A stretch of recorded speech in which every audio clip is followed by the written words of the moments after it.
welcome to the Over and Back Classic NBA podcast. I am Jason, and with me as usual is Rich. Hello, Rich. What is going on?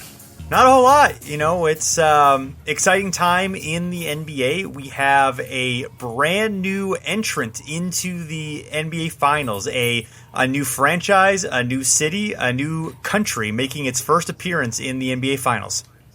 Yeah, it's fascinating. It's a big reason why we're doing this episode here about the history of the Toronto Raptors. And if I remember correctly, we haven't done like an episode similar to this where we've just kind of talked about one franchise or whatever.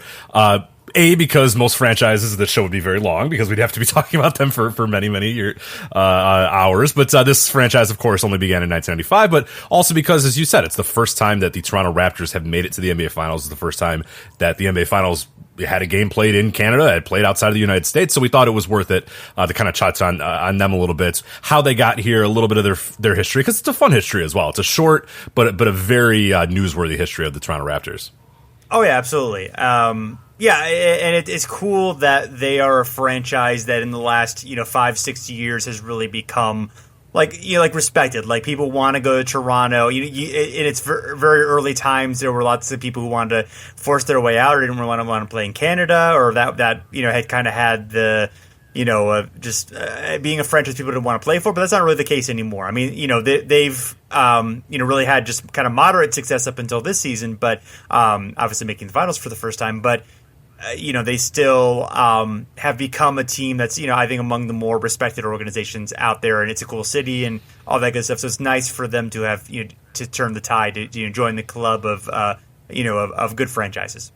Yeah, it's definitely they're yeah. You said good franchise, cool franchise. They're a franchise that is one of the more respected ones in the NBA as of right now, which is rare for like teams that come up as expansion teams. And we look at, their obviously their fellow team, the Grizzlies, is, on their second city. Even the teams before them, a couple years, the Hornets, the Heat, I guess for a little while kind of had that status there. The Hornets, for a very brief period had that, but the Timberwolves are just kind of the Timberwolves or whatever. The Orlando Magic are just, I guess, had their little bouts of being cool. But you're right. There's a prolonged now of 5-6 years where Toronto has been not only, a franchise that's been good and competitive and made it to the playoffs and had some real chances to go far in the playoffs. We'll talk about that. That didn't always quite work out that way, but they do feel kind of cool. The inclusion of Drake in there, their marketing has been pretty awesome. It's fun to watch games in Toronto, and it feels like a really a franchise with the arrow pointed up right now for sure. So it's definitely fun to kind of check in on them right now and kind of look at the history of them. Yeah, absolutely. And this before we get into that, I wanted to share the teams that have never made an NBA or ABA Finals appearance in their current cities. Actually, a relatively small list in Toronto, of course, no longer on this list, having been broken off that. But I'll go from most recent to least recent, just for because I think maybe the team that has had the longest streak on here might be a surprise to many. But 2003, New Orleans; 2002, Memphis; 1990, Minnesota; 1989 Charlotte, and they're two the same franchise, but the Hornets Bobcats thing. We don't need to get into that. Not confusing at all, though, obviously. No, definitely makes all the sense in the world. Yeah, 1986 Sacramento, not been to the finals since '51 when they were the Rochester Royals. 1985 the Los Angeles Clippers, who came from San Diego, and of course before then Buffalo, and the longest streak of a team never making a finals appearance in their current city, 1969, the Atlanta Hawks. Never been to the finals in Atlanta for now 51 years. That's pretty amazing. Sorry, Atlanta. Yeah, they made it as the St. Louis Hawks, of course, if you're thinking, no, the Hawks made the finals, but never in Atlanta. So John Collins and Trae Young, your only hope. So all right. Come on, guys. Let's do it. Let's go. All right. Next year. Turn it around, baby. Maybe not next year. No, I'm aggressive. I'm aggressive on my timeline. Next year, baby. Let's do this. Probably not. But so that's, Toronto's off the list now. They're done. They're gone. They're gone. They don't have to do it. And I think it's kind of interesting, too. Before we get into the actual Raptors themselves and the history of that, you'll let people know about pro hoops in Toronto before the Raptors, because that did exist before even maybe the first pro game in history. Yes. Yeah, right. Yes. The first, a major pro game, the one of the two leagues that the NBA traces its origin to. The BAA, they're very takes their origin from steals. Well, right. Well, yes. Cat burglars. Sure. I get not even cat burglar because it's just blatant that steals. Well, I mean, I guess they're allowed. They should be taking from both, but they're only taking from one. So I don't know. I don't know what that is. So cat ignorer, I guess. Right, there we go. I don't know. That's we'll have to coin a phrase for that, but. Yes, so the very first game in BAA history took place in Toronto, November 1946. It was the Toronto Huskies and the New York Knickerbockers in Maple Leaf Gardens. Now, the NBA officially recognizes its history incorrectly as tracing itself back to the BAA, ignoring the NBL. Of course, that drives our historian friends crazy, including friend of the show Curtis Harris, in terms of ignoring that origin. But still, it is a notable event in NBA history. Kind of cool that Toronto was the first BAA game. And yeah, go ahead. Yeah, it's not ideal that like they don't recognize the NBL, but it is kind of cool though that in recognizing the BAA that we, when this finals kicked off, that they were able to say, hey, this is pretty interesting because the first game in our history, whether it be true or not, the first game in what we consider our history was played in Toronto, and that's kind of cool to know that and also what's interesting about that too is we're talking about 1946. We'll talk about the history of the Huskies here in a bit, but the fact that it was like that long between prominent moments in like Toronto basketball history was pretty much like a week ago when the finals kicked off, and then there's some stuff in between, and then 1946. There's just like a very large gap there, which is just kind of fascinating to see that. Yeah, absolutely. And the Huskies were not long for this world. Unfortunately, they did okay early on, but they ended up losing a lot of money. Would only play one season. The BAA itself would last until 1949, and then it merged with the NBL to create the modern NBA. And Toronto was not really a significant part of the NBA up until the early 90s. The Buffalo Braves did play 16 games at Maple Leaf Gardens in Toronto between 71 and 75. In fact, in June 1974, the NBA actually voted to award a franchise to Toronto for the 1976 season. Interestingly enough, they awarded to the city, not to a specific ownership group, but then in January 1975, they took it back, said, no, we're not going to award you a franchise. And the Jazz came in earlier on that year, but but Toronto did not get one, at least for the time being. Yeah, and then our good friend, we get to meet our good friend again. I love how every few months, old Ted comes up. Yeah, Ted Stepien, yes. March 1983, he sought permission to move the Cavaliers to Toronto, but instead of that, soon the Cavs were sold to new ownership, the Guns, and were able to stabilize that franchise who had gone through a significant amount of instability over the preceding years. There were actually a number of teams that were in significant financial trouble right at that point. The Pacers were having big trouble. The Kings were having big trouble. A couple others were really struggling. There was even talk about contraction right around that point in 82 and 83, but things would turn around pretty quickly with the popularity of the league soaring with Magic and Bird and Jordan, and then everyone would be excited, and then the NBA would start to talk expansion. Absolutely. And 10 years later, NBA looks to continue its rapid expansion by welcoming two Canadian teams into the league, awarding franchises to Vancouver and Toronto. And as we mentioned at the top of the show, this is a period of heavy expansion in the NBA as well. 1988, you get the Heat and the Hornets. 1989, you get the Timberwolves and Magic. And now just a few years later, officially the Vancouver Grizzlies and the Toronto. We'll get to that in a sec. We don't know quite yet. Toronto, the Toronto franchise, which say officially established November 4th, 1993, with plans to tip off in the 1995 season. Of course, Toronto's first professional team in 48 years. We talked about the Huskies here in a bit. Our group was headed by Toronto businessman John Bitove, I believe is how you pronounce it, for a then record expansion fee of $125 million US. And he says, we are going to make the NBA proud. So, similar to what you were talking about in the the 70s when they awarded a franchise to kind of the city, there was a unique approach to the round of expansion for the NBA at this time too, because they didn't examine bids between cities, but rather they asked for different bids from the same city. So they said, Toronto, you were going to get a franchise. Okay, local businessmen bid us. And that was kind of, so it wasn't like one guy said, hey, I want to get a franchise in Toronto. And they said, yeah, cool. They said, okay, we're going to set up shop in Toronto. Who wants to pay for it? It was a really interesting way to kind of go about it. Anyway, Professional Basketball Franchise Inc., which was Bitov's group ultimately won the bid, but faced heavy competition between a group led by a construction magnate, Larry Tannenbaum, as well as the Canadian Imperial Bank of Commerce and Labatt Breweries. So there's a lot of heavy hitters in there. There was also a Magic Johnson supported group led by concert promoters Bill Ballard and Michael Cole that also got in there. So pretty interesting stuff there. Not WWF's Michael Cole. Michael Cohl. That'd be interesting. Yeah, he's unsuccessful bid at buying an NBA franchise, and then he just became a WWE backstage announcer. So that did not happen. But Toronto hosted 2 exhibition games in 1989 and 1992. Drew more than 25,000 fans for both of those. So that kind of proved to Stern in the NBA that, hey, there's an appetite for pro basketball in this town, and if you're looking to expand, especially if you're looking to expand into Canada, we got a good place for you. So that is how Toronto got their franchise. But Jason, how did they get their name? How did they become the Raptors? Yeah, interesting. Well, initially the plan was to go back to the Huskies because it's like, hey, that's a pretty cool name, Toronto Huskies. It, links us back to our past. But one issue they ran into right away is that there was a team called the Timberwolves in the NBA that had started just a few years before. And coming up with logos and branding to differentiate between the Huskies and the Timberwolves was difficult. So they decided to ditch the name and began a nationwide search for the new name, some polling and that sort of things. I did not realize that. That's interesting, Rich. I mean, I can totally see how that would be a problem. I think the Huskies name is cool, but yeah, that it is very similar to Timberwolves. It's difficult to do that. Yeah, it is strange. Yeah, I didn't really, I don't know until I did the research for this, I really knew that was the reason why they didn't go with the Huskies. I just thought it was because it was like the 90s, man, and like the Jurassic Park came out, and they were like, well, Huskies is old and lame, but like the Raptors, like everyone's going to like dinosaurs forever. So I that's kind of what I thought more than anything, but it makes a lot of sense that like a few years ago we just started a new franchise called the Timberwolves.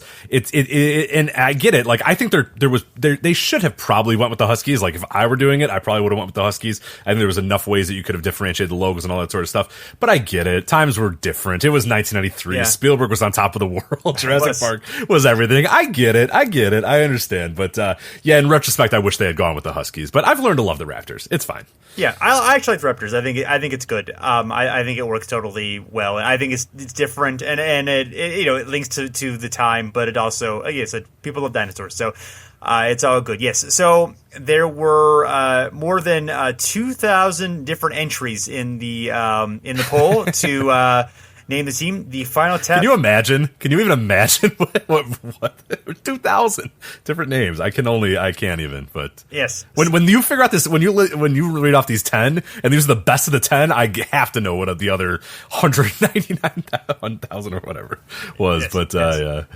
So the top 10 list was the Beavers, the Bobcats. Ooh, could have had the Bobcats.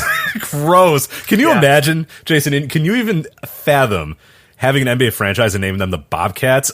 That's unbelievable. I can't even in a million years imagine that would ever happen. So that one, we just strike off the list right away. There's no possible way that anyone could ever name an NBA franchise the Bobcats. That would be ridiculous. Right. Like, it would be insane. That would be the dumbest thing you possibly could ever do. Obviously, no one would ever do that, so yeah. Right. Thank God. It has never happened and it will never happen. Yeah, honestly, you really dodged a bullet there. Yeah, Rich, honestly, I think you must have gotten the notes wrong here because there's no way they even considered naming the team Bobcats. Right. They could not have been in the top 10. They just immediately ripped that up and said, this is ridiculous. So, we have to throw a few in there because they obviously wanted it to go in one direction, so you have to throw a few in there that nobody is ever going to vote for, the Bobcats. A few ringers, absolutely, makes sense. Right, exactly. Right. Dragons, which is it's fun. I like dragons. And obviously similar to dinosaurs, except dinosaurs actually existed. Grizzlies. What are you trying to say? What? Excuse me? Right. Grizzlies, which I guess they weren't coordinating with Vancouver on that one. The Hogs, which Toronto's nickname is Hogtown, so would have been an interesting one, but probably not a good choice. Of course, the Raptors, as we said. The Scorpions, which, you're going to run into... You definitely have your theme song, Rock You Like a Hurricane. Yeah, I was going to say Rock You Like a Hurricane. Yeah. Unfortunately playing before every fucking game ever. Unfortunately, I don't... I don't know how we got there. T-Rex, the Tarantulas, and the Terriers. Yeah. Okay. So I wanted to play a fun game here. How many of these names are demonstrably worse than the Raptors? Which we agree. I like the Raptors are kind of weird and kooky. I've learned to love them, but it's a little weird. I get it, but whatever. But how many of these are like way worse than the Raptors? I I guess I don't really mind the Beavers. I think that's kind of like, you can't name your team the Toronto Beavers. I mean, there's right. I get why you can't name them the Beavers, but I don't know. Yeah, I guess most of them are definitely worse than the Raptors. I mean, maybe Dragons. I could go for Dragons. That's probably I like Dragons. Otherwise, I like Dragons the rest a lot. Of them are probably worse. The Toronto Tarantulas are kind of cool too. Like okay. it's like they definitely would have just went out of business in like 2 years if they were called the Toronto Tarantulas. Sure, because it just reminds me of just like some old old school like the I forget there was the Cleveland Spiders I think were like the worst baseball team of all time or whatever. It just reminds me of that where it's like the Toronto Tarantulas would have played like a year and then like went away and nobody would have ever remembered them. Yeah. But I think they made a good pick with the Raptors. Yeah. Of those 10, I think the Raptors are a solid pick. Kind of like Chicago Packers, just Chicago Zephyrs. Just one of those, right. Years they would have changed or something. Yeah. Fair point. So yes, the Raptors were chosen officially May 15th, 1994. The logo featured an aggressive, sharp-toothed dinosaur dribbling a basketball. It was very colorful, red, purple, black, and Naismith silver in honor of James Naismith, a Canadian, of course, who invented basketball in 1891. Transpose those numbers there. So, and then yes, they sold more than 20 million Raptors gear in the first month after its unveiling. And by the end of the year, 1994, the logo was very hot, and the Raptors were 7th in the league in merchandise sales already. Even though, of course, you had to play their first game. So that's. It was certainly hot. It was certainly of the time. I mean, we look back at those colors. At least you and I look back at those colors and some of those uniforms. The Raptors less so, I think, more than a lot of the other teams that rebranded during this time. We've talked about it before, obviously, in other episodes. The Rockets, the Pistons, with the really big, the gaudy colors and the really big prints and so forth. We don't look favorably upon that era. I know there are some 90s kids who love some of that and of those, I think the Raptors one holds up the best in terms of a couple times a year throwing on the throwbacks. I think they're fun enough that they work, even though they're a bit gaudy to me. Yeah, no, I'm actually pretty partial to these jerseys and these colors or whatnot, and I think one of the big reasons why, and I think we touched on it on that episode as well, is it's like a lot of classic franchises basically just like torch their entire history to like get as like cool and radical in 90s as humanly possible, and that kind of hurts. Like the Rockets one is just like, oh man, like you guys had like really like classic look, and like this is what you have now, this like smiling rocket thing, and then like the Detroit Pistons, which I think we named the worst jersey of the era, with just like horrendous looking colors, and the Utah Jazz and that sort of stuff. Whereas the Raptors, they didn't really have a history to sort of ruin or change or whatever. So I think.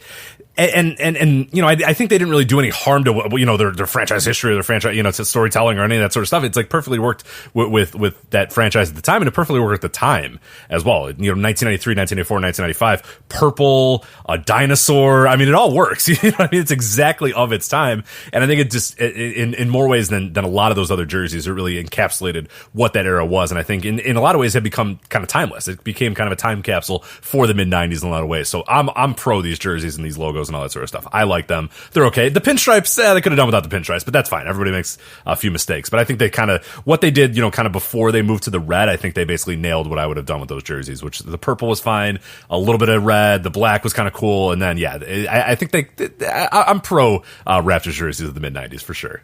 Gotcha. All right. Fair enough. We can still be friends. Okay. All right. You're not. Right. Yeah, that's fine. That's fine. It's okay. Like I said, in terms of the standard of the time, they're the best of that standard, but I'm not really a big fan of that style in general. So, I get it. It's very gaudy. It's very, very mid-90s for sure. Exactly. But, speaking of gaudy and mid-90s, Isiah Thomas, everybody, during the very same press conference where Toronto announces their new name and announces their new logo, bursting through a sign set up at a podium, it is former Piston legend Isiah Thomas, and this is from the SI Vault on that date in 1994. He says, "I'm here to create a framework where a basketball team can perform," Thomas says, "but first it starts with educating your staff. I feel like a professor sometimes. NBA 101. Yes, Isiah Thomas is going to head up this new franchise, obviously not as the owner. Kind of, we'll get into that a little bit, but he is going to be the general manager, the president, the man pulling at the strings of the Toronto Raptors franchise. He says our players will clearly connect with the logo, creating the image. You'll look at our players and say, he's a Raptor." What do you think about Isiah Thomas? I guess you look at the uniform and say, hey, he's a Raptor. So that makes sense. I cannot argue with that. Honestly, if I'm Isiah, though, I don't necessarily want my players to be Raptors. The Raptors, while very good dinosaurs, on the dinosaur power rankings, pretty good, very short arms, probably not going to get a whole lot of rebounds, and their shots are probably going to get blocked a lot, too. So I don't know if I'd be a Raptor if I was a basketball player. I think there are many other dinosaurs that might be better than the Raptor, but, whatever. That's a fair point. Jared West, he thought that it would work pretty well. He says he'll be terrific. This is that same SI Vault article. He says he'll be terrific. Isiah has some real pluses to start. He knows current players better than anyone. He's played against them, and you can't fool another player. When you draft an expansion team, that's important. So Jerry West thinks it's going to work. We'll get to it and see if it works. But spoiler. Thomas got to work quickly, staffing up the coaching staff with familiar names, including longtime Piston Brendan Malone, who was named the Raptors' first head coach. 1995 expansion draft. Thomas and the Raptors won the first overall pick and selected Chicago Bulls guard B.J. Armstrong. There was just one issue. BJ didn't want to play for the Raptors, so he refused to report. Eventually, he was traded to the Golden State Warriors for Carlos Rogers and Victor Alexander. Not great. Not great at all. But let's go over really quickly the expansion picks for the 1995 Toronto Raptors. Of course, mentioned B.J. Armstrong. They also got in Tony Massenberg, some guy named Andres Goldberg. I don't know who Andres Goldberg is, but I'm sure he was great. Keith Jennings, Dontigo Wingfield, Doug Smith, Jerome Kersey. Yes, Jerome Kersey. Zan Tabak, Willie Anderson, Ed Pickney, A.C. Earl, B.J. Tyler, John Sally, and Oliver Miller. Big Oliver Miller. I forget, was Oliver Miller as big as a house at this point yet, or had he... Was that later in his Raptors years where he really got... I'm sure he wasn't, in shape, but you know what I mean. Big O. I think it would be a couple years later when he was, suspended for the team and that stuff. I don't think he quite gotten there yet. He's only 25 at this point, so I didn't realize how young he was when he was with the Suns. But he did. He played basically the full season, and then he went to Dallas, then went back to Toronto, and then '98 he did play some. But there was definitely some. I don't think he was quite there yet, but he was definitely, he wasn't thin. We'll put it that way. Probably not. No, he definitely wasn't. But it's an expansion draft. They're always pretty bad. We don't have to kind of point and laugh at them. They did. I would say ultimately they did a pretty good roster there. They have some veterans and a few veterans that are okay. B.J. Armstrong would have been a nice pick, but of course he didn't want to go there, so it didn't quite work. Anyway, they landed the 7th pick in the 1995 NBA draft, one spot behind the Vancouver Grizzlies, and they selected Arizona point guard Damon Stoudemire. The NBA took place at the Raptors' future home, Toronto Sky Dome, which they would play the next year. The Stoudemire selection was met with boos as the fans wanted Thomas to select UCLA's Ed O'Bannon. And good reminder here that most fans are stupid, sometimes even dumber than Isiah Thomas. So they did not get Ed O'Bannon. They got Damon Stoudemire, and that worked out, I think, a little bit better for maybe not for the Raptors, but for the league. Damon Stoudemire was a lot better than Ed O'Bannon. So yes, definitely true. So the Raptors originally played primarily at the Sky Dome, which is now known as the Rogers Center, which is the home of the Toronto Blue Jays. Very much not an NBA arena, although I think it is cool to see some of the old pictures of it. It's a cool, rare occasional atmosphere, and not a cool place to play every game or most games, obviously, because you're gonna be very rare that you're going to fill an arena that large. Right, and if people haven't seen what it looked like in the Sky Dome, it's not like they were putting 60,000 people in here. They were basically tarped off half the stadium and then just kind of sat people in one side of it or whatever. So yeah, it wasn't the most aesthetically pleasing, but it was kind of cool to see them in there. It's similar to when the Pistons played in the Pontiac Silverdome, which is kind of cool. Always kind of a fun look because it's you can tell it's a big arena, but that you can tell there's weird tarped off points or whatever. But again, not aesthetically the best, but pretty cool. Yeah, pretty cool for watching a few games, like you said. Definitely not the long term home of an NBA franchise. Yes, they also played some games in Maple Leaf Gardens when the Sky Dome was unavailable, and a handful of games in the Cops Coliseum in nearby Hamilton when both the Gardens and the Sky Dome were occupied. So they bounced around a little bit, obviously, in a new place. So some notable things about their expansion year. The player to score the very first Raptors points was Alvin Robertson, who helped Toronto win their first ever game was a 94-79 victory over the New Jersey Nets. And they finished 21-61, which for an expansion team isn't absolutely terrible. They do have the distinction of defeating the Chicago Bulls during their 72-win season. So that was quite a surprise, quite the upset at the time. and Damon Stoudemire won Rookie of the Year. And the first year, it could have gone better, but didn't go terribly either. They were definitely, they were better off than the Grizzlies were for sure. Oh yeah, for sure. Yeah, no, this is, 21-61, not great, but yeah, you can tell that they obviously have a few players that look like they can play. You got Damon Stoudemire. You're doing okay, attendance wise. You got some big kind of marquee wins. Things definitely look good for that first year, especially for a franchise. And like you said, yeah, looking across the country at the Vancouver Grizzlies, things were not nearly as good for them. So yeah, thumbs up so far for Isiah and the Toronto Raptors. I'm sure this will only continue. Oh yeah, absolutely. But 96, they improved to 30 wins. There you go. See? Under the new coach, Darryl Walker. They were able to draft Marcus Camby as the number 2 overall pick in the 96 draft, so that was helpful to them that year. He had a solid enough rookie season, not really a star season, and was beset with a few injuries there, but he had a decent start to his career. And again, the Raptors beat the Bulls, who won 69 games that year. So what a kind of a strange thing to have happen. I don't know why they had the Bulls number so much, but they did. They also, in that season, beat the Rockets, Jazz, and Heat, all who made the conference finals. So they certainly stepped up when the competition was at its toughest. Just had trouble in the regular games. Right, every other game unfortunately was in trouble, but yeah, that's so unique. They got wins against every single team that made it to the conference finals, but they only won 30 games. That's very bizarre there for the Raptors. But again, 30 games. Hey, things are going pretty well for the Raptors. 2 years in, their signs are going up. You got a guy like a Marcus Camby, you got Stoudemire, you got some good veteran talent on the team. Things look like they be pretty good, except for not so much in the 97-98 season. Things came unraveled. Team struggled mightily, endured a 17-game losing streak at the beginning of the year.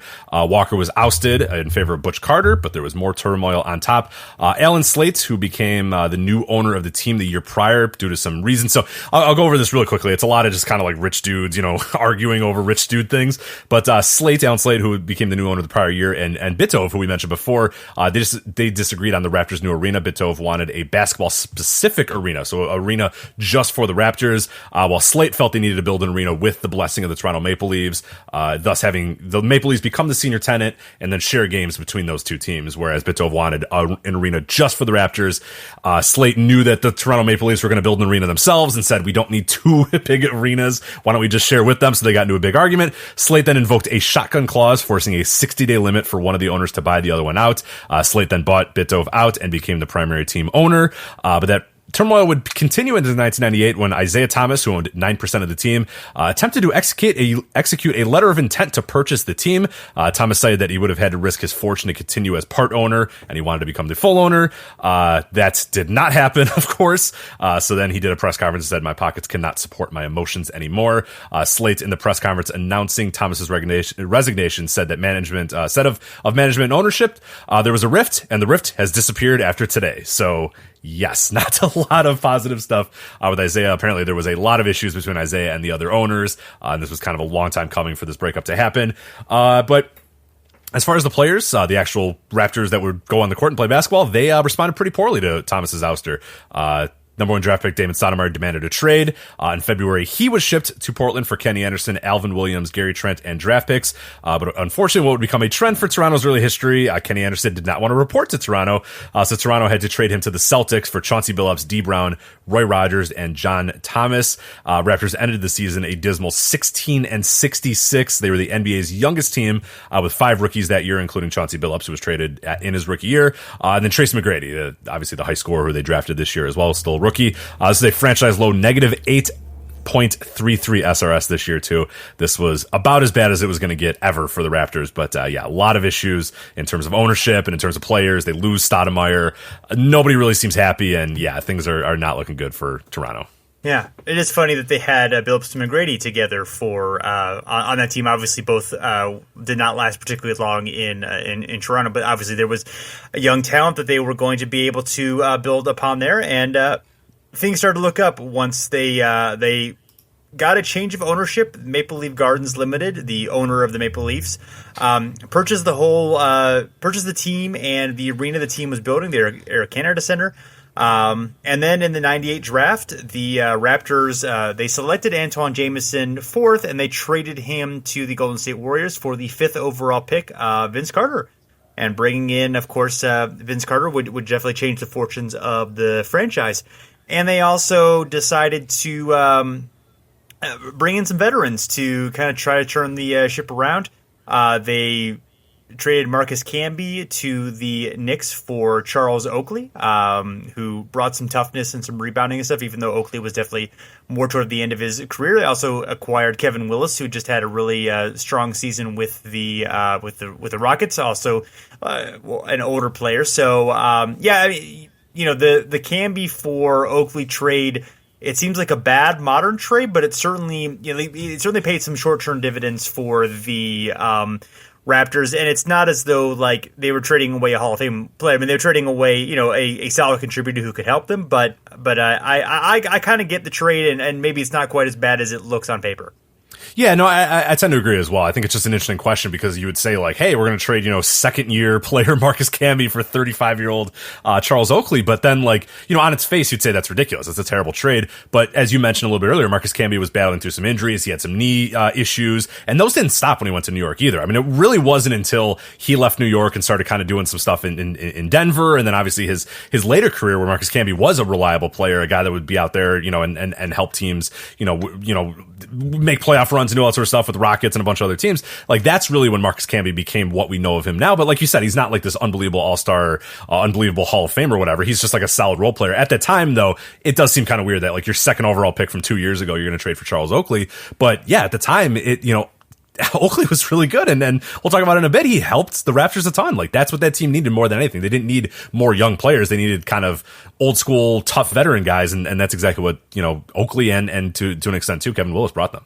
Yeah, and they ended up finishing 23 and 27 that year. The lockout shortened season, playing in the Air Canada Center finally. They also traded their first round pick, Jonathan Bender, for Antonio Davis, and that paid dividends in the next season, the 2000 season, as the team made its first playoff appearance, 45 and 37 under coach Butch Carter. They had Vince Carter, Tracy McGrady, Doug Christie, Del Curry, Alvin Williams, and Muggsy Bogues, as well as Davis, Oakley, and Willis. So yeah, a pretty solid mix of a couple really good young players. Carter averaging at that season 25.7 points per game, 5.8 rebounds, 3.9 assists. So already at 23, putting up some strong stat lines. As we mentioned, McGrady emerging, and then a lot of really good vets to surround them, and it was a formula for to make the playoffs and to emerge as a team that looked like it was going to be having some success. We should mention Glenn Grunwald is now the executive that's kind of putting all this stuff together too, and he obviously has had a pretty good pass in NBA history or whatnot. But yeah, a lot of interesting moves that initially probably don't look like they're going to work out, but they all kind of work out pretty well. Where you have your Vince Carter, your Tracy McGrady, you have your two young good players, you have guys like a Doug Christie who was still at that point kind of in his prime, and then you kind of surround him with a bunch of pretty solid veterans, like in terms of guys like Del Curry, Muggsy Bogues, Davis, Oakley, and Willis, and it worked out. Yeah, I mean they were competitive in the East, and Carter and McGrady started growing, and yeah, it looked like, hey, this team could actually go somewhere. Yeah, the next season they fall off a little bit, only 42 and 40. This is the second year for Lenny Wilkens as actually, I'm sorry, I skipped over a year. We should go to the 2001 season, which actually was their peak. They finished 47 and 35. They bring in Lenny Wilkens as coach, and they reach despite losing Tracy McGrady, they win a franchise high 47 games at the time, advance to the Eastern Conference semifinals, and they in a scenario that sounds very familiar, they had a chance at a game-winning shot against the Philadelphia 76ers, but this time, unfortunately, Vince Carter, who attended his graduation earlier in the day, missed the shot, could have sent the Raptors to the conference finals, and yeah, that would be sort of the peak of the Vince Carter era. Yeah, unfortunately, and I love too the irony that it was also for a chance to play the Bucks in the conference finals. Like, yes. It's just so perfect. We'll talk about it when we talk about the Kyrie shot. I mean, there was just so much there with the exact same scenario, almost exactly. It's unbelievable. But yeah, I remember watching this as a kid, and just my heart just sinking, because I was a huge Vince Carter fan at this time too, and I was a huge Toronto Raptors fan. Not that I still liked, Allen Iverson and the Sixers wanted them to win, but it was just like, you could tell that like, oh no, this could spell real bad issues for Vince Carter, because of the whole graduation thing, and that you could feel just the entire tenor around Toronto, just sort of everything was looking up and looking up and looking up, and then that shot bangs off, and it's just kind of like, and it never, unfortunately, kind of got back on track for Vince Carter in this sort of era for the Toronto Raptors. In 2001, we should mention the Vancouver Grizzlies are relocated to Memphis, so it made Toronto the lone Canadian team. The Raptors, of course, looked to improve upon the last season. We should mention as well that Tracy McGrady left on free agency the year prior. Not the 2001, but the year prior, to go to the Orlando Magic. So he's no longer there. Vince Carter, it's just his team alone, which I think is an important point too, that, because I love the scenario if those two dudes stay together. I think it'd be awesome, but I get it. McGrady had to go do his thing in Orlando, and obviously had a great career and a great, run with the Magic. But, anyway, the Raptors look to improve upon, last season, make a run at the finals. But injuries to Carter set them back as they lost to the Detroit Pistons in the first round of the playoffs. The next season, injuries continued. Raptors would set an all-time record for games missed due to injury, become the only team not to dress 12 players for a single game all season. That surpassed a record, or I should say the injury games lost surpassed a record from the 1996-97 Boston Celtics, who had 480 lost games due to injuries that year. But things not going well here in Toronto, and then they would get a whole lot worse, because in the 2002-2003 season, they'd fall off a cliff and go 24-58. They just won 47 games 2 years ago. Now they're 24 and 58. It's unbelievable that they haven't there. But there was a silver lining to that, is that they were able to get the 4th overall pick, and they would select Chris Bosh. So good stuff there. But there would be a lot of changes, and the team would start kind of shedding a lot of what they were in that kind of late 2000s or early 2000s, I should say late 90s. Antonio Davis, Jerome Williams were traded for Jalen Rose and Daniel Marshall. Team continued to have major injuries. They were just kind of trying to keep this thing together, and just was not working out. 2005, there were huge changes with the team. GM Glenn Grunwald was sent packing, along with the entire coaching staff. The Raptors draft Rafael Araujo, not a good pick, and Vince Carter expresses discontent with the team and later admits to not giving his best. Midway through the year, the Raptors would trade their former franchise cornerstone to the New Jersey Nets for Alonzo Mourning, Eric Williams, and Aaron Williams. Mourning, like many before him, refused to report to Toronto, forcing Toronto to then buy out his deal. So Alonzo Mourning, Toronto Raptors, that never happened. But yes, that's a good. I always bring that up. That's always one of my like ace in the holes when people are like, "Hey, remember Carmelo was on the Hawks?" And I'm always like, "Yeah, Mourning was on the Raptors." I like Mourning on the Raptors and Dikembe on the Bulls are my two favorite ones. So. I forgot about Dikembe on the Bulls. That's a good one. Yeah, there you go. Yeah, we should obviously you can't really do this, but we should. It would be fun if you could obligate a team to have to play the player one time before you trade him. That'd be fun. Right, yeah, you just have begrudging Alonzo Mourning. Just he's got to check in. Yeah. He's got to at least run up and down maybe once for a minute. He just has to register a minute. He's wearing slacks still. He has the normal jersey on top, but he's just wearing business slacks. And he's just all right, yeah, whatever. Maybe a rebound bounces to him and he's like, oh, okay, whatever. And then they sub him out. He waves to the crowd and that's it for Alonzo Mourning. So there you go. I'm in for that. That would have been incredible. But yes. Yeah, not a great trade. Vince Carter for Alonzo Mourning, Eric Williams, and Aaron Williams, and then Alonzo doesn't stay. But the leverage was a little low there, and people don't really remember it. I think it's kind of been smoothed over a little bit over the years, which is good.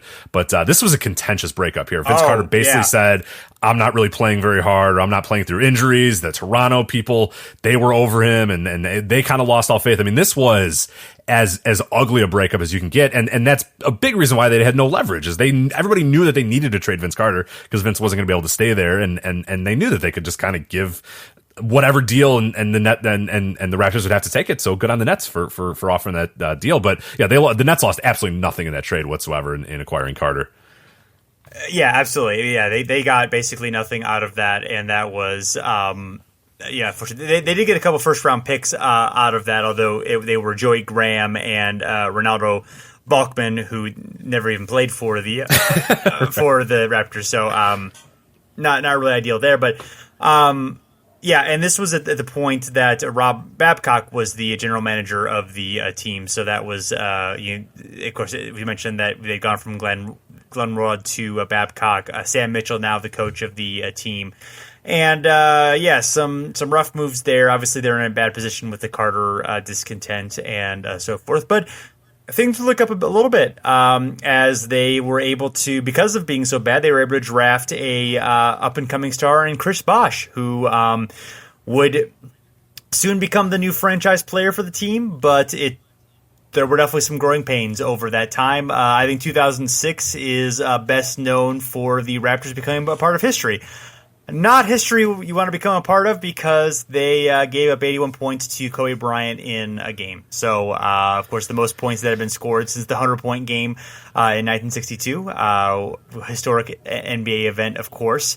And then, the 2006 NBA draft, the Raptors get the number 1 overall pick, but then they spend it on, in a very not great draft, they spend it on Andrea Bargnani.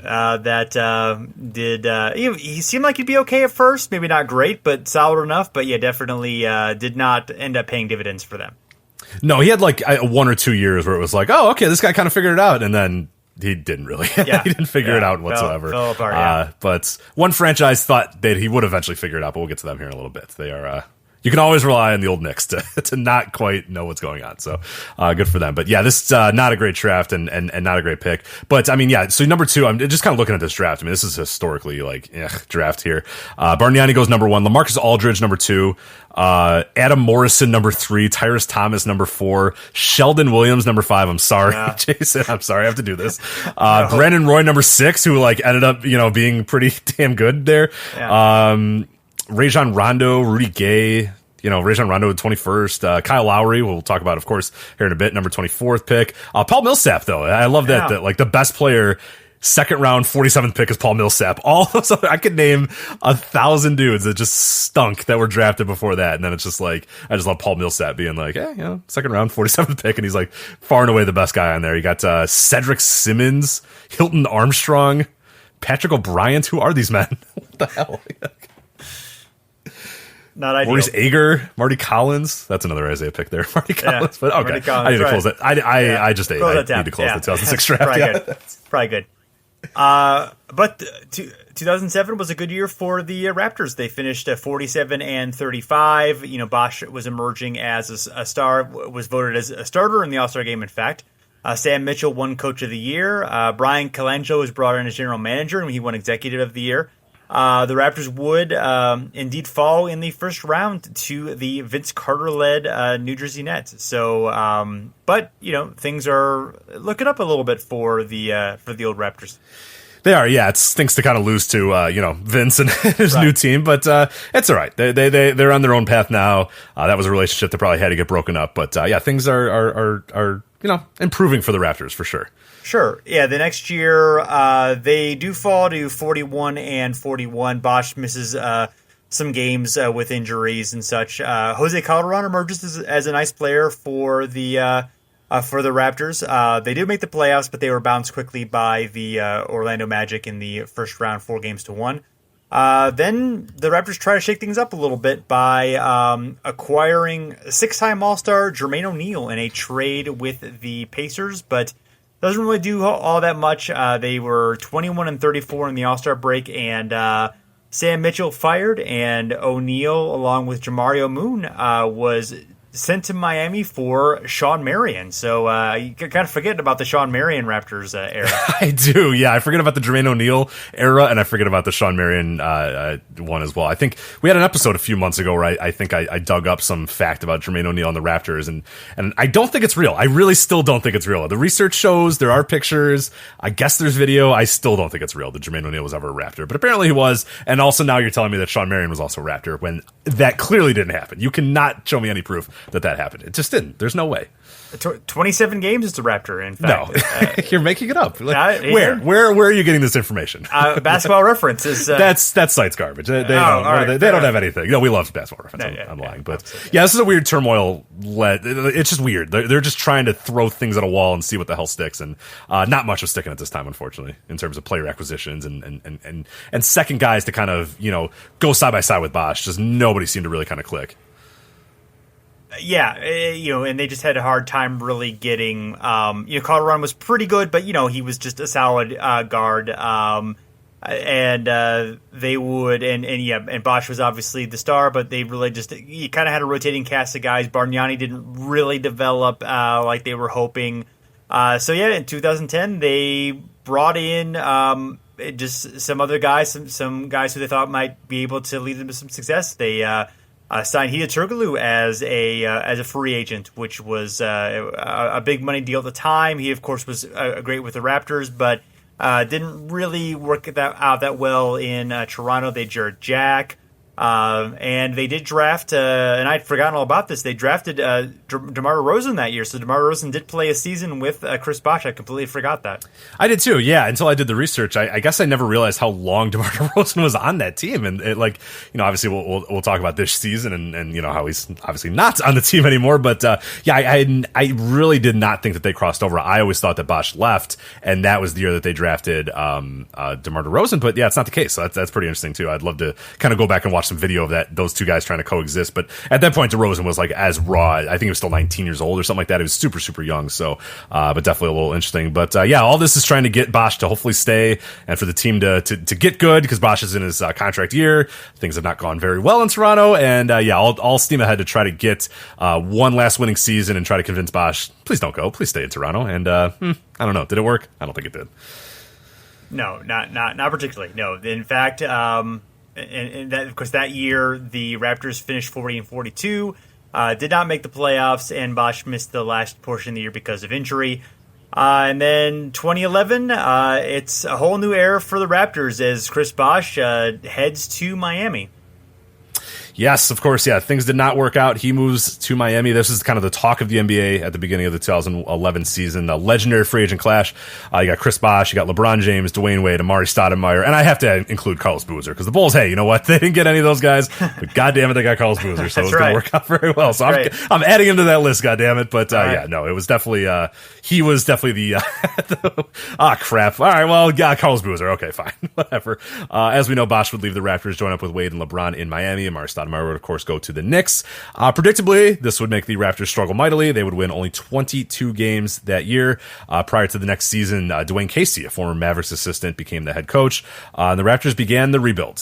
They drafted Jonas Valanciunas with the 5th pick that year. New GM Brian Colangelo worked tirelessly to convince Canadian citizen Steve Nash to join the Raptors in free agency that year. But he instead went to the Lakers to have some fun, as we all know. The famous SI cover with him and Dwight Howard having just a whole lot of fun with the Lakers, as we all remember, the least fun season ever in the history of basketball.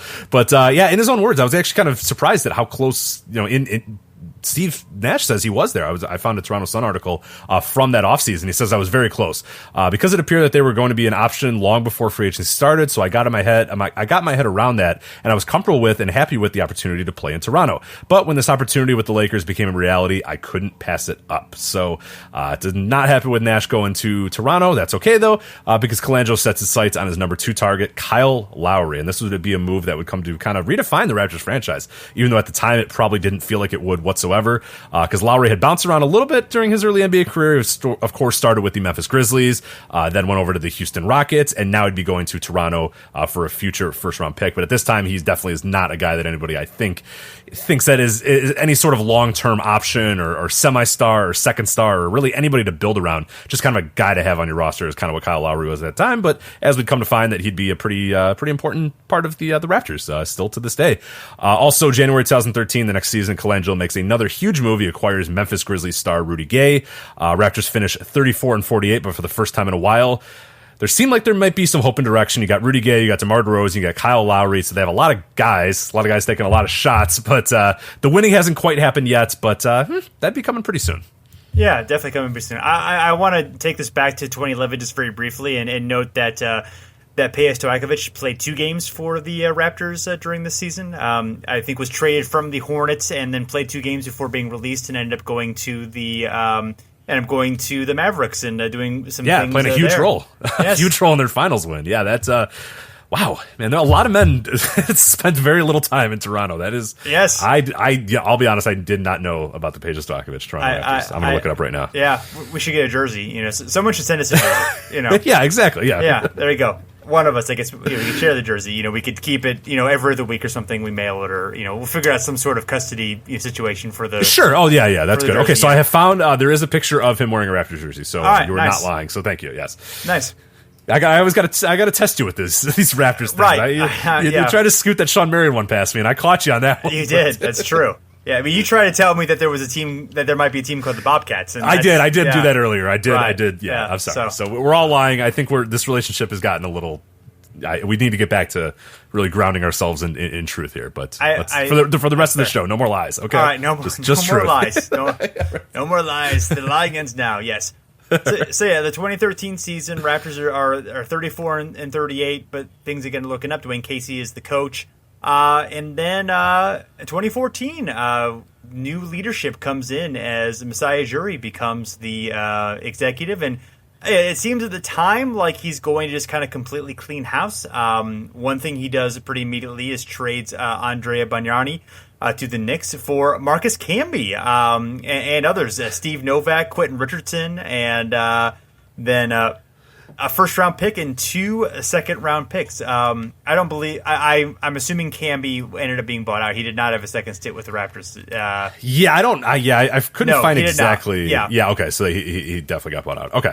Yeah, makes sense. Or he didn't. Well, was so at the very least, he did not get play. Yeah, he was waived just a week later. So, so obviously that was a big deal immediately. And during the middle of the season, Rudy Gay was traded to the Kings, and that looked like it was going to be like, we're gonna completely just gut the team and start rebuilding and all that. I think that even there was talk about them trading Kyle Lowry, and he later said, I thought I was going to be out of town. And then suddenly the team went on a 10-3 run, got some nice depth from the pieces that they got for Gay. That trade officially was Quincy Acey, Rudy Gay, and Aaron Gray to the Kings for Chuck Hayes, Patrick Patterson, John Salmons, and Grievous Vasquez. So all all those guys particularly great, but all guys you can put in your rotation. For one guy who was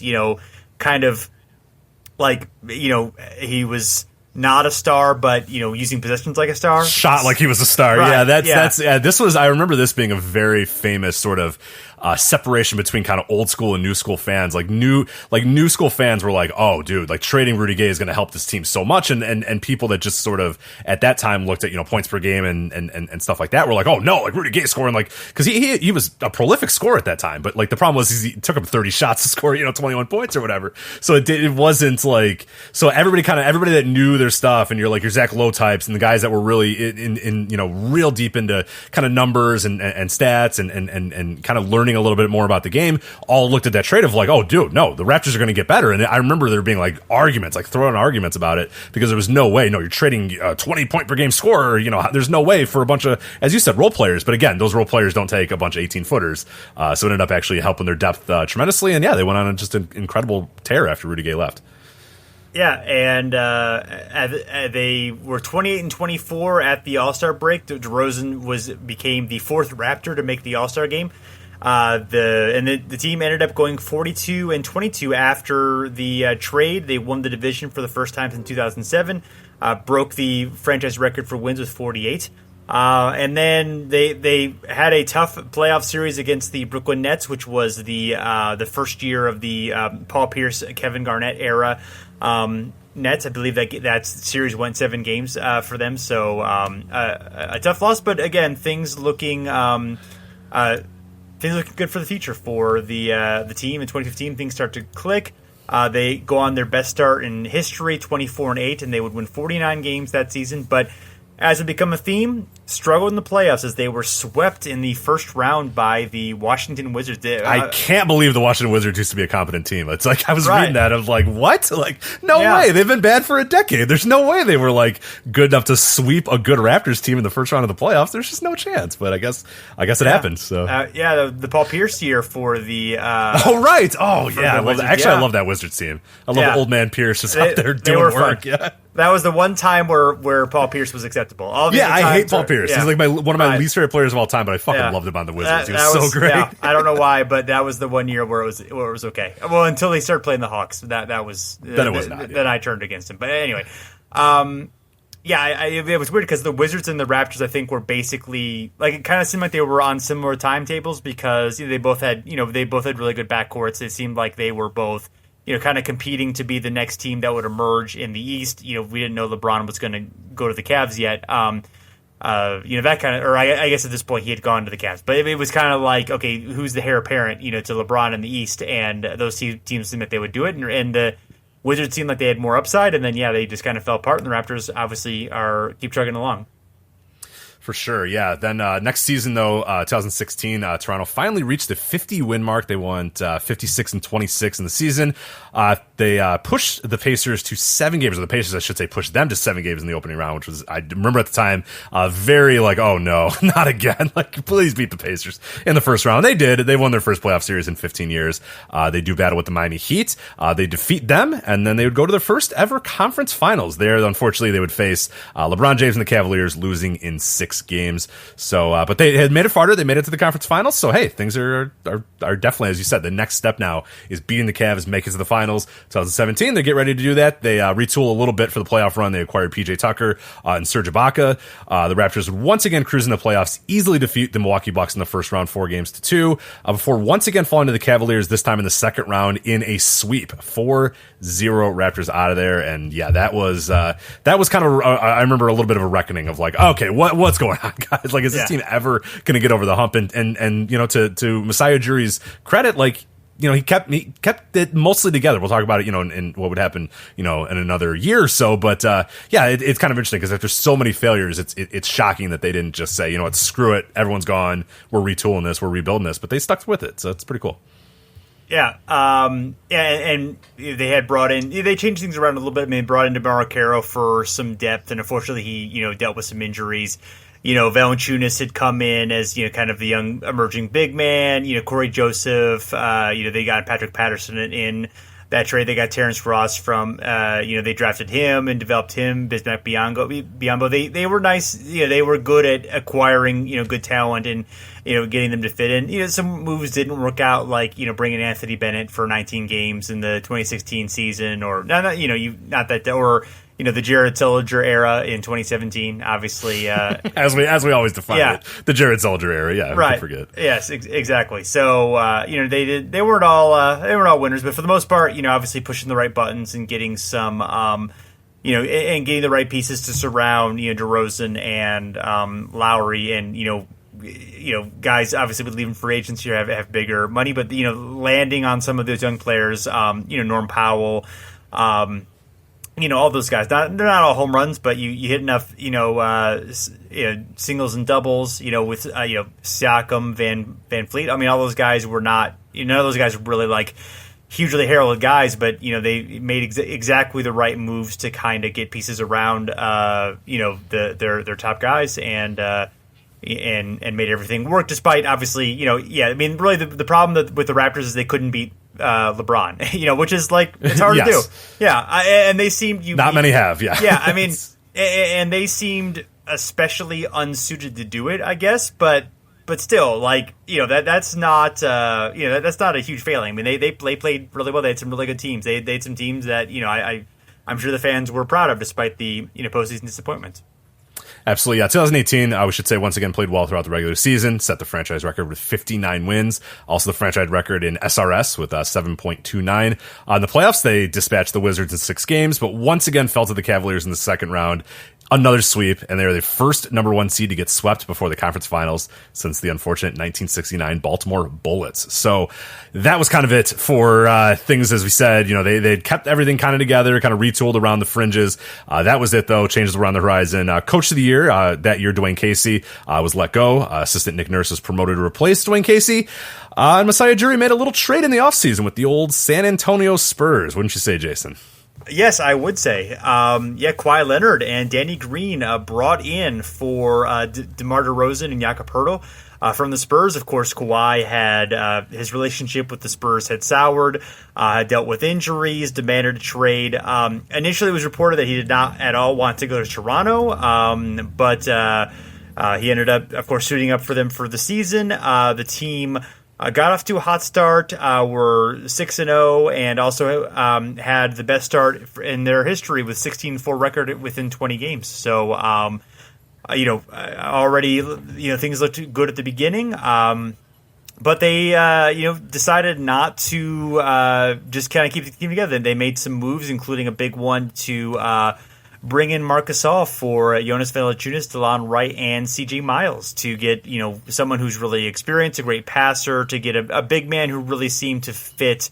Valanciunas is a talented player, but does not really a great defender, not necessarily the best passer. But Gasol just felt like more of a strong glue guy that could really help the Raptors, and obviously they've has helped them in the playoffs and heading into the finals.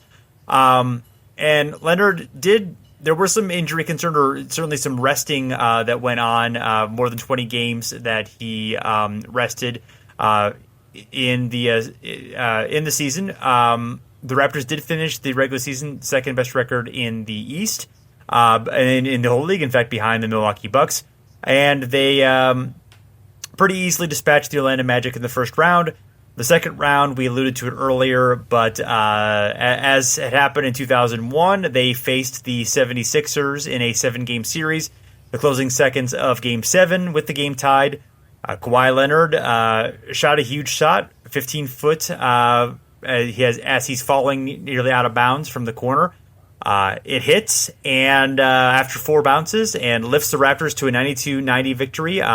The first Game 7 buzzer beater in actually, I don't believe it's the first Game 7 buzzer beater, because there's a few others that you're right. It was not the first series closing one, but I believe it was the first one that actually occurred in Game 7. You're right. Yeah, it's kind of weird. Like when I read that stat initially, I was like, and I remember when the shot happened, I was like, there's no way. There's like yada yada, and it was always like, oh no, those are all like shots that clinched the series, but in like Game 6 or a Game 5 or whatever, right, or something like that. This is legit the first Game 7 buzzer beater in NBA playoff history, which seems bizarre. Like I still don't believe it, but I guess it's true. Yeah, as far as everybody else claims, I think so, but it just seems like there should have been another one, right? Like, yeah, Todd Spear has come up with a list of all of them. I'll find that list real quick while you while we move on to the next things. But yes, in the series against Milwaukee, the Raptors looked like they were in trouble. Actually, lost the first game, 2 games of the series pretty handily, but they were able to turn things around as Leonard stepped up, particularly in defending Giannis Antetokounmpo, and we're able to advance to the finals for the first time in franchise history, and here we are. Yeah, it's I don't know what to say. We're in the present now. We don't usually get to the present. Jason, what do we say? What do we do? It's the present. It's here. I don't. It's weird. Yeah, well, it's weird. We'll see what happens. Yeah, whether the Raptors end up winning the series or not. Yes, there is some interesting things. So I do have the list of buzzer beating shots in the playoffs that win a series. And you're right, this is the first one in Game 7, the Eastern Conference semifinals. Kawhi Leonard, Game 7. The others are Tom Heinsohn in 1960. JoJo White in 74. It was actually free throws. Ralph Sampson in 86, of course, against the Lakers. Derek McKee in 89 in the Western Conference first round. Jordan against the Cavs in 89 in Game 5. Jordan against the Cavs again in 93. Game 4, the lesser-known shot. Stockton against the Rockets in 97. And then Lillard in 2014 against the Rockets. And then Lillard again in 2019 against the Thunder. And that was Game 5 winner. There we go. So, okay. Yeah, good, there you go. Good stuff there, thank you for thanks to Todd Spear. So always good research on his part. Yeah, does great stuff. All right, let's talk about some career leaders of the Raptors. We'll kind of go over some of this stuff as we kind of wrap up this episode. All-time games for the Raptors. DeMar DeRozan, 675. All-time minutes, DeMar DeRozan, 22,986. All-time points, DeMar DeRozan, 13,296. Are you surprised that I guess I shouldn't be, but I kind of am, because I'm just like, DeMar DeRozan, really? But he was there forever. I mean, he was there a very, very long time. I just, for whatever reason, I don't know why, I just was kind of taken aback that he was the leader in games, minutes, and points. Yeah, well, they've had a lot of good players over the years, but no one who's really lasted particularly long. Outside him and Lowry, really are the two long-time stars they've had, or all-stars they've had during their time. No one else is really obviously Carter was there for a relatively short time, and the other top players they've had kind of the same story. Absolutely. Assist is going to be Jose Calderon with 3,370. Rebounds, Chris Bosh with 4,776. Steals, Kyle Lowry at 746. PER, Vince Carter, 21.8. Win shares, Kyle Lowry at 62.9. And my favorite one, win shares per 48. Of course, the one and only, you know this answer. It's Daniel Marshall, of course, at 0.179. Of course, It's Daniel. You knew that. I didn't even need to tell you that, but I thought I would just add it in there anyway. That because that's like the oldest. Everybody knows. When the leader in Raptors franchise history in win shares per 48 is Daniel Marshall. It's a tale as old as time. So. There are two stats that every NBA fan knows. One is Wilt Chamberlain averaged 50 points in a season. And second is Daniel Marshall is the Raptors leader in win shares of 48. Of course, you all know that, right? But, obviously, yeah. Good stuff. Raptors top games in history in points. DeMar DeRozan, January 1st, 2018, he scores 52 against Milwaukee. 3 50-point games in the history of the Raptors, which we have talked about a few of these so far in our 50-point game series. DeRozan, Vince Carter, and Terrence Ross. Rebounds, Bismack Biyombo, March 17th, 2016, he has 25 rebounds against Indiana. 13 20-plus rebound games in franchise history for Toronto. Biyombo, of course, has one. Daniel Marshall, the aforementioned Daniel Marshall, of course. Jonas Valanciunas, Chris Bosh, Reggie Evans, Amir Johnson, Popeye Jones, Joey Dorsey, Hakeem Olajuwon, Jerome Williams. I think we have to at least talk about, because we kind of glossed over it, but they did try to bring in Hakeem Olajuwon during, I want to say 2002, I think, that they brought him in to kind of solidify, and Hakeem couldn't walk at that time, so he was okay with the team, but he certainly wasn't like the transcendent franchise-altering player that I think they all kind of hoped that they were going to get, or I don't even know if they hoped they were going to get him at that time. I think it was pretty obvious what Hakeem was at that time, but still, kind of disappointing that that's kind of the last, gasp for Hakeem Olajuwon is in a Raptors jersey, and he's just not good at all. Right, yeah. I mean, it was kind of, the whole thing was, more veteran toughness. I mean, they'd lost Oakley at that point, so that was, I guess in some sense replacing him. Only 7.1 points, 6.0 rebounds in 22 minutes, 61 games overall, 37 as a starter. So, I mean, not the worst end to any career, but obviously not great, and and kind of odd to end his career with the Raptors instead of ending it, of course, with the Rockets. Not some tragedy or anything, but yes, we did sort of gloss over that one, so I'm glad that we brought that up. But hey, I had a 20-plus rebound game, so at least so it wasn't all bad. Brought it. Yeah, exactly. Yeah. Wasn't full on Ewing on the Sonics. It was, there was a couple of good games, but All right, steals. Doug Christie, February 25th, 1997, 9 steals against the Nuggets. Doug Christie has 4 of the top 6 Raptors all-time steals games. Morris Peterson and Jerome Williams have games with 8. Tying Christie, who he has the 9, and then he has a bunch at 8, and then only the other guys to get in the mix there is Morris Peterson and Jerome Williams. And Mo Pete was a big deal for the Raptors too. I should mention him. And JYD, Jerome Williams, a big part of those early 2000s Raptors teams. 3-pointers, again, this. It's Daniel Marshall, March 13th, 2005. 12 made threes against Philadelphia. He always comes up when you do like play index searches about like most threes in a game. And you're like, Daniel Marshall, 12 threes? What the hell? Came off the bench in this game as well. He had 38 points and 10 rebounds. I think this single game got his win shares for 48 up to that level. Right. I think this is like an incredible game by like Daniel Marshall, who at this point, like, I don't know, I guess he was like, still okay, but like Daniel Marshall, 12 threes, 38 points, 10 rebounds. Every Daniel Marshall has his day. Exactly. Terrence Ross, who had a 50-point game we mentioned earlier, hit 10 threes in that 51-point game. And now game score, DeMar DeRozan, January 1st, 2018 against Milwaukee, the 52-point game. The best game score in Raptors history at 44.1. Number 2 is Kyle Lowry, who had a 41.6 game score on February 26, 2016 against the Cavaliers, 43 points and 9 assists.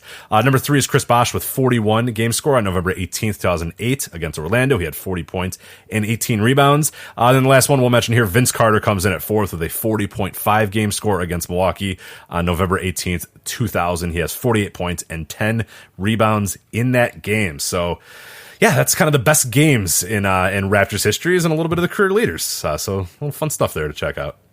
Yeah, absolutely. And we got a few listener questions. I think the first one I think is the one we'll take with from Ryan Dempsey. He was nice enough to send a few, but I will run a little long, so I think we'll just hit this one.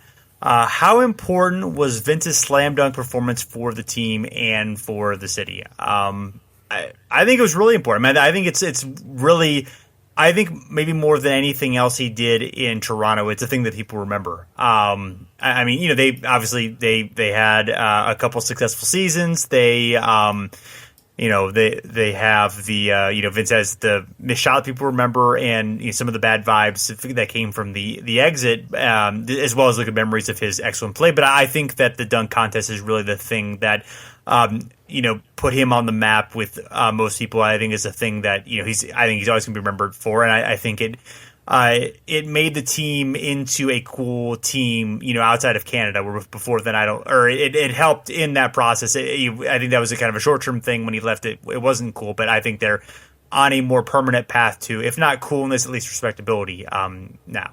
So. Yeah, no, and as far as like that dunk contest, I mean, he's not wrong that the importance, he asked how important it was, and I became a fan of Vince Carter and the Raptors because of that. Like, I remember watching that dunk contest being like, holy crap, this guy's awesome.